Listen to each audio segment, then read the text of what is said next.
Good evening everyone. So I am Adeline Velardo from Batch 4. So yung topic po natin today ay ano ang kahalagahan ng kasama natin ng Diyos or omnipresence. At ang scripture po na binigay niya sa atin ngayon ay matatagpuan sa Psalm 139 verse 7 to 10. So, basahin po muna natin yung konsepto ng omnipresence. So, omnipresence is the doctrine that God is present everywhere at all times with His whole being. It does not have size, boundaries, or spatial limitations like created creatures do. This means that God is not partly here and partly there. He is fully present in all places, all the time. Yet His presence is not always the same. He dwells in judgment in hell,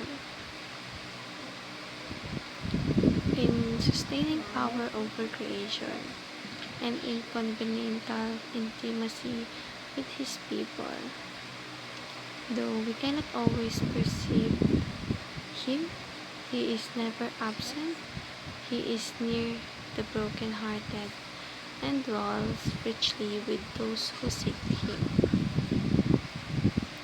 So, teachings ko rito ay basahin po muna natin yung tatlong teachings na binigyan ni Pastor Russell sa atin today.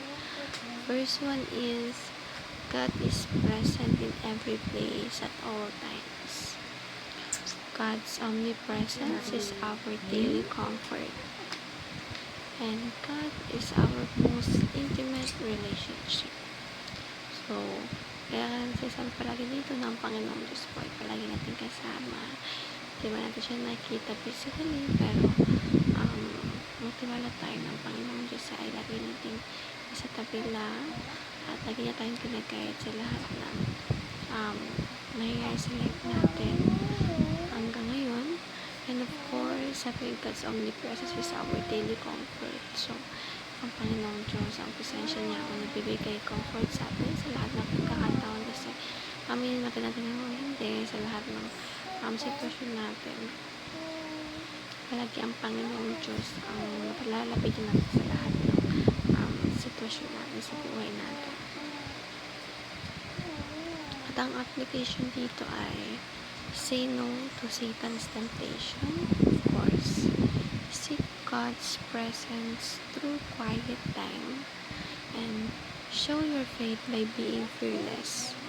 So, ayun po, lagi natin sinasabi na lagi natin pagtuunan ng pansin lahat ng bigay ng Panginoon sa atin na lessons sa buhay at iwasan natin yung mga bagay na makakapagpalayo tayo sa piling ng Panginoon o presensya niya dahil isa yun sa mga ayaw ng Panginoon na mangyayari sa atin dahil of course mahal tayo ng Lord, ayaw niya mawala tayo sa piling niya at ayaw niya na masira yung presensya niya sa atin or yung relationship natin sa Kanya.